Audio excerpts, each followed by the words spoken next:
Hello, my name's Martin. I'm a tour guide at the Rhondda Heritage Park. Can you guess what my job was?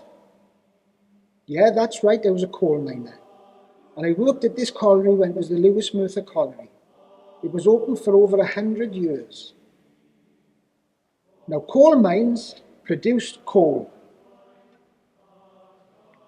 Coal was very important in the old days, produced electricity and heated the homes of the miners and their families. When the coal mines were working, the Rhondda wasn't as beautiful as it is today. There weren't any trees, the rivers ran black, the water in the rivers was black with coal dust. But now, as you can see when you go out and about, the rivers are running clear and there's loads and loads of trees and green areas.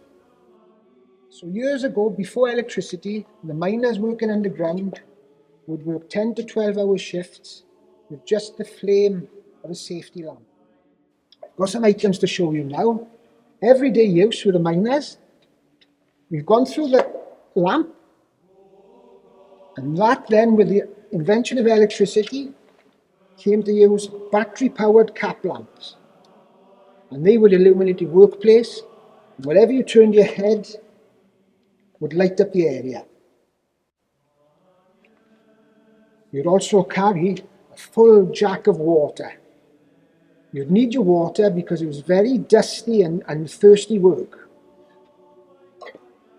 As well as your water, you'd carry your sandwiches. Again in a tin box, and that was to prevent the mice eating your sandwiches. Loads and loads of mice underground, but I'm sure you'll get to hear them when you come to the mine. Now, the coal was mined by hacking it off the coal face with a mandrel, a pick. And after the coal was hacked off, it would be filled out in shovels into curling boxes. And children would carry these curling boxes out of the coal face to tip into the trams to be conveyed to the surface. Children as young as 5 worked underground. I haven't got much more to say to you now, and time is running out because I have to go underground myself. But I look forward to seeing you all when you come on your tour.